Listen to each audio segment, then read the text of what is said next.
Raya, raya, raya, raya. Selamat Hari Raya. Amboi, sekolah raya ke? Iya, hari ini Sekolah High School Bukit Mertajam akan mengadakan sambutan Hari Raya Aidilfitri. Oh, sambutan hari raya. Iya, mari jom start. Okey. 1, 2, 3.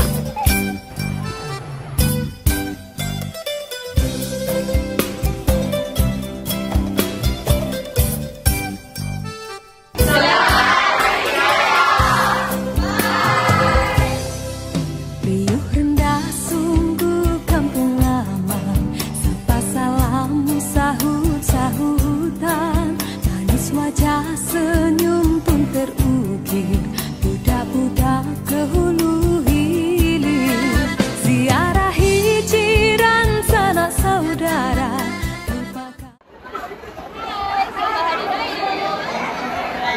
Silakan saya kenalkan diri. Saya Syamika Fizah. Saya wanita Raisa. Nama saya Muhammad Adan Awil. Saya Muhammad Kumal Afri. Nama saya Muhammad. Baiklah, bolehkah anda beritahu apakah perbezaan sambutan hari raya dengan sambutan anda dalam negara anda? Pada masa perbezaan ini, saya lebih meriah dengan banyak kenangan baru. Menarik. Perbezaan hari raya.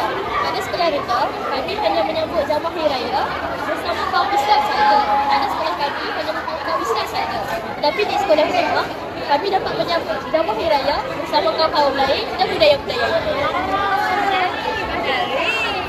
Bagus. Terima kasih kerana sudah menjawab.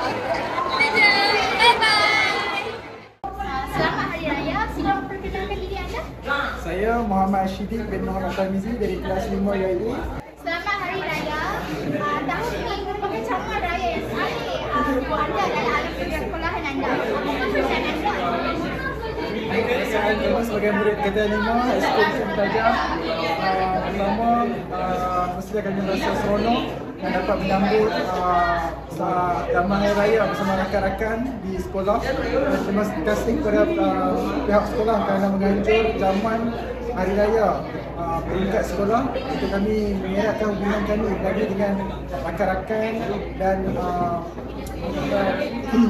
spend time bersama rakan-rakan buat tahun terakhir.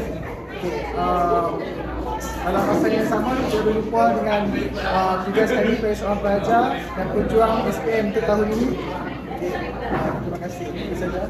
Selamat Hari Raya. Terima kasih. Okay, terima kasih. Panas betul lah hari ni. Betul tu, penat sangat beraya hari ni. Tapi kan, ini kan raya yang paling best. Betul tu. Itulah vlog raya hari ini daripada Sekolah Tercinta. Jangan lupa nak like, share dan subscribe. Jumpa lagi dan selamat menyambut Aidilfitri dengan keluarga tercinta. Semoga Hari Raya korang penuh dengan makna dan rezeki melimpah ruah. Bye. Assalamualaikum. Signing off, Kru TV PSS. 2, 3.